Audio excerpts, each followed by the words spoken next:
Hi, welcome to Shelf Starters. Today we're continuing on with our Norton Anthology challenge, and we are up to Chaucer's occasional lyrics and occasional verse. Which Same thing, right? That's the end of our Chaucer, Rosie. That marks the end of Chaucer for us. And I think because these are so small, we will also talk about our next one, which is John Gower, Yes. who was a contemporary of Chaucer as well. And a friend. So, friends. Let's talk lyrics, shall we? Chaucer and his lyrics. yeah, so we've got a selection here in the Norton Anthology. We've got Troilus' song, which is just a random little lyric that is in the Troilus and Cressida retelling that Chaucer did. Yep. And then we have Truth, to his scribe Adam, and Complaint to his past. And these are kind of funny little... Is envoy part of Truth? I wasn't... Yeah, it is. It explains it in the it's got a little bit here. Should we explain that? So at the end of some of the ballads, there is a shorter final stanza called an envoy, in which the poem is addressed or sent to a friend or patron, or conventionally to a prince or princesses in general. So it's just like a little final stanza. Like a little final, yeah. So yeah, that actually addresses the person. They're not nearly as fun as the tales, obviously. I think because they're pretty, I mean, they've got a purpose, haven't they? They've got a moral, basically. Yeah. It's not poetry as we think of poetry, I don't think. Yeah. I mean, I found the last two the most funny ones. So there's one about one to a scribe that's about how often scribes mess things up. That was kind of funny. Yeah. And then Complaint to his purse was like a metaphor of a purse being a woman. So when a purse is light, it's supposed to mean that the woman is flighty or unfaithful. Yeah.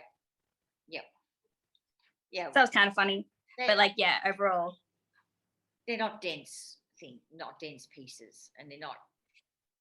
I mean, after you've read the tales, it's really hard to imagine there was anything else, or it's.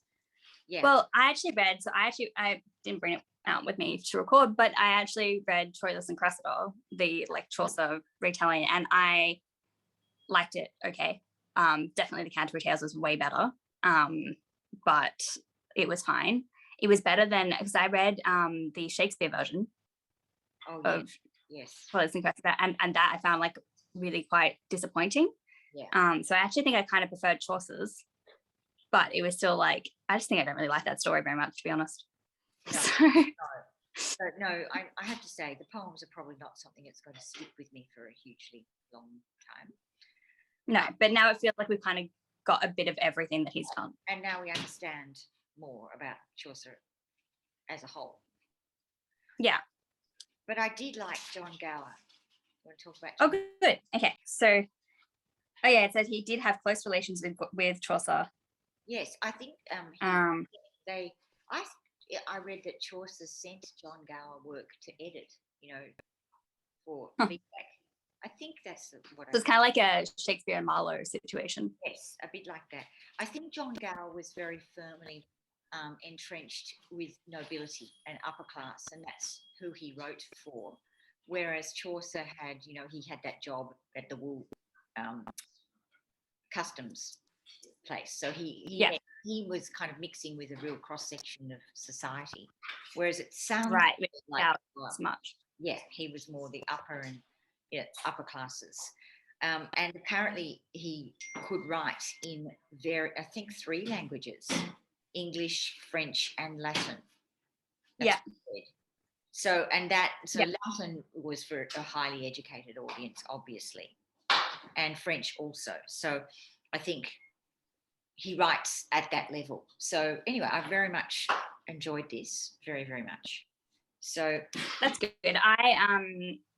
I did, but not as much as Chaucer. So it's supposed to be kind of similar to the Canterbury Tales in the sense that it's lots of short stories within one kind of frame narrative, but it's a very different frame narrative. So while Chaucer's got the Canterbury Tales on this pilgrimage, this one is a confession. So it's going through the 7 deadly sins, and then each little story is an example of the sins. So I actually read, sorry? We've only Yes, got one little story, haven't we? The tale. You've only got one in there. I read the full this version, which is a translation, and it's a terrible translation. So it's the only translation that I could find, because basically I actually bought the full thing here. This is the full unabridged, like, original text and everything, but I couldn't even do it. Like, look at that. No, that's no. Yeah. The writing is so tiny. There's 2 columns per page. And it's in the the original language, which like is not unreadable, but when it's like presented that way, it's so intimidating. I think that's a very niche. That's a very, very, very niche area. Yeah. So I got this thinking it would be like, a little bit more readable, but I couldn't bring myself to do it. Honestly, I am less intimidated by like the King James Bible than I am by this. Sure. So then I bought the translation and I was like, this will be fine.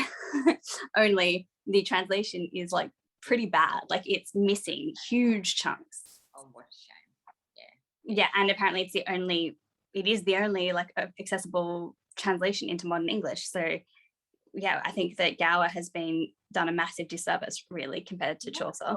Well, the one in the Norton is really good, I think. Yeah, but it's not a translation. It's just his actual little tale. Yeah, it's not very hard to read at all. In fact, no, and that's the thing. Like, you could, if this had been presented in a better way, I probably could have read it in the original language. Like, it is not hard to read, like you say. It's just intimidating. A lot of times you can guess the words, and there are occasional French words in here, and you just go, so it's not difficult, I don't think. But anyway, so the story, what we should explain is the story, because it is quite complicated. So this one is coming from the sin of rape. Yes, which is a terrible, it's the description is awful, isn't it? But yes, pretty brutal. It's nothing like Canterbury Tales in that like humor sense at all. It's not funny. Yeah, no, not funny. But we've got a king and we've got 2 sisters. Mm-hmm. Philomena and Procne. I think it's pronounced Procne. Yeah. So 2 sisters, and what happens is, do you want to explain the rape? So one of them gets married off to the king. Yeah. And then the king gets sent to go and get the other one. Yes. For some reason, can't actually remember why, but he has to go get her. And he rapes her. I know, it's just hideous. Yeah. And then she says, "How dare you do this? I'm going to tell everyone." He wants and then he back. Yes. And then he cuts off her tongue. Yep. So that she can't tell anyone, and locks her away. And then he goes back to his wife and says, "Oh, your sister's dead. How unfortunate." And then meanwhile, the one with the cut tongue, Procne? No. Wait, which one is the one that's... It's Philomena, isn't it? That has her tongue. Philomena is the one whose tongue's cut off. Yeah. So she weaves a like what would be like a cloth thing? Yes. Special cloth thing. What is the word that they have for it though? She weaves her story into it basically. Yes. And then sends that to her sister. So even though she's mute, she's able to tell her story.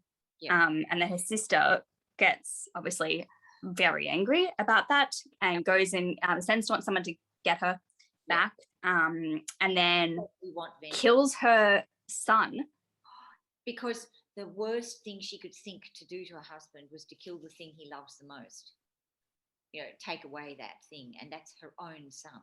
So she does that. Yeah. So it's got all these shades of Medea and all these other things in here. Right. Yeah. It was really interesting. But anyway, she kills this child, and not only does she kill him, she chops him up and puts him in a stew. And cooks him and serves him up to his father. Who then has to discover that he's eating his own child. Ugh. Yeah. Yeah. And then they a goddess, they call out to a goddess who turns them all into birds. Yes. At the end. And there's significance about the kinds of birds they are. Yeah. So the nightingale is Philomena. So that's so that she can Nightingale. Isn't that a sad sort of song, the Nightingale? Yeah, like a lament kind of thing. So she's able to tell her story, I guess, is the symbolism there. Yep. She gets her voice back. And then there's the other one, Prockney gets turned into a swallow, I think. Yes. Yep, swallow, which is like warning people, apparently. Something to do with like warning other people of the dangers of men, Yes. I guess. Yes.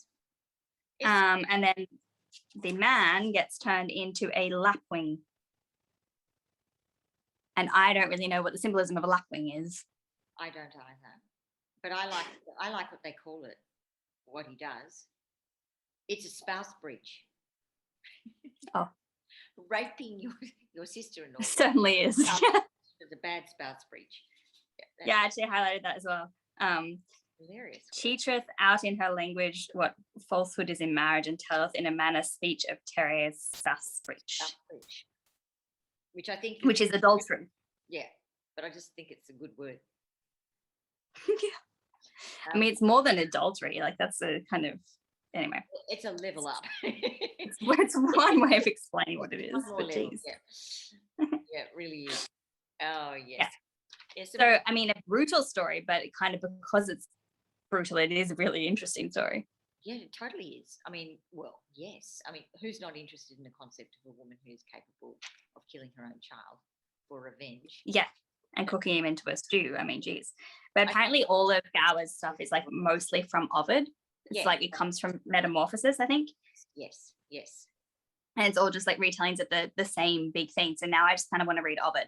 Yeah, me too, because I didn't know that when I thought I understood what Metamorphosis was. I didn't connect it with all of this. Yeah, there's so many stories. And like in here, so part of the reason that so many of these are like not translated, like it does the translations and then it will go, it has this like part in italics. It's like, and then I didn't translate this because it was basically the same as Ovid. Yeah. And it keeps happening. And you're like, oh, well. Yeah. Maybe I need to just read Ovid. I know, that's what I thought too. But yeah. So it kind of makes you think of Medea. Then you think of that terrible movie, that adultery movie where she cooked the bunny. What movie is that? It's quite an old movie with Glenn Close and Michael Douglas. He commits adultery, and the lover that he commits adultery with actually basically wants revenge because he cuts her off. He doesn't want anything to do with her. Anyway, it kind of reminds me of this sort of violence in here, and that's like horror. Well, it actually happens in Game of Thrones as well. There's a scene where they cook the son. It might even be more than one son. They cooked into a pie and served to this evil guy. Yeah, so it is quite a worn story. It's one we know. I didn't know that it was back here. Gower would do it. Yeah, exactly. Yeah. So I feel sad for Gower because I feel like he obviously had a lot of potential and was obviously very big at the time, and then just like nowadays he's looking at this translation that's like only half done. Yeah. So, I wrote down swallow equals a bird with no song. Nightingale, song of remorse. Ah, okay. That's the symbolism of it. So, but we don't know about a lapwing. No, I don't have anything on that. I don't know. But it says lapwing made he was, and thus he hoppeth on the grass. So maybe it's like he can't properly fly. Can lapwings not fly? Do they have to like be clipped? Yeah. There's birds all the way. Ground. Birds are everywhere, all the way through the whole story. Yeah, we're seeing a lot of birds going on. Yeah. In Middle Ages. That's funny. Yeah, I've got a very great fear of birds. So I don't like it when I read about birds too much. And it's magpie season right now in Sydney. They're out. They're here, ready to go. Actually, I think I saw something on Facebook about a magpie that attacked a woman with a pram. Yeah, and got the baby in the eye. Yes. Yeah, horrible. It killed the baby. That's horrible. I know, they're brutal. So yes, whenever I read bird things in stories, you're not loving it. Right out. So after this story gets told, because it is part of the frame narrative, right, where this genius person is telling these stories to explain to the lover not to do these sins, and the lover has this little response. but it's also meant to be for society as a whole. Oh yeah. But the characters are this lover and this genius guy. Yeah. And the lover's response to this story is, my father, God's forbid. Like, yeah, basically I would, why would I ever do this? Yes, like basically, no, I will never rape anyone, which is good. Yeah, good. I've learned that. Yeah. And like the shock, like, oh God, no, that's never going to happen to me. And being very grateful for being taught. Yes, every story he's got that little response of like, thank you for telling me that. And he sort of thinks about like every story, it's got the response of the if they call it the lover amants in the original, but then in here it's translated as confessor. No, it's Gower, sorry, never mind. Gower. Yeah, Gower, like himself, so it's the narrator. And he has to like consider each time whether he has done that sin before or would be likely to, and he sort of acknowledges it. I mean, it was quite a fun little like read going through this. I just wish it was more complete. Yeah, because I felt, I mean, not that story wasn't even in here. It was nice to have just this taster in this one, in the Norton. I liked it. It was good. Yeah. So now we've done Chaucer and Gower, which are like two big ones from Middle Ages. That's pretty cool. Yes. The next is Thomas Hoccleve. Yes, we do him next, and then, who I think is a really interesting character in himself. Okay, that's our next week. Next one. Yeah, with just one poem, but he has done quite a few, but I think this is the most famous one. All right, well, let us know what you think. Do you prefer Chaucer or Gower? I mean, I feel like most people would say Chaucer these days. Well, it's weighted to Chaucer as well, so it's a bit hard probably to make a judgment call on the tiny little bit we did. Yes, yeah. But I think Gower is just a little bit more of that like serious, like it feels more like theatrical drama kind of thing, whereas Chaucer's more like the common man. Yeah, he's more, that's right, the common man. That's, all the classes together and looking at. Yeah, which I think in this day and age we probably like more, but maybe that wasn't the case in the time. Who knows? Yeah, anyway.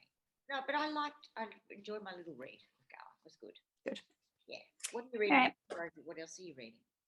At the moment, I just finished The Eighth Life, which is a Georgian family saga. It's like a whole history of Georgia, the country. Yeah. During like the wars and all these things up until now. And it was epic, truly epic. I loved it, actually. I would recommend it. And I would recommend the audiobook of it as well.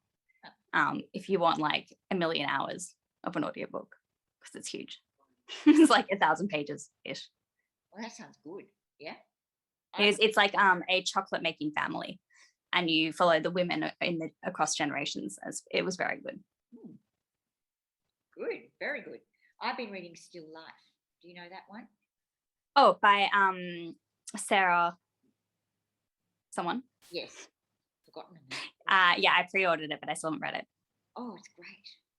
I really that's good. Actually, it makes you want to go to Italy quite badly. It's really good. Yeah, I need to read it. It's I keep ordering a lot of books on my Kindle, and then like pre-ordering them to my Kindle, and then because they're on my Kindle, they're not like right in front of me, so I don't go to them straight away. Yeah. So I've got over 100 books unread on my Kindle, but it's kind of nice because I can take them away with me and not have to worry, and I've got plenty of good reads, so I don't mind it. But yeah.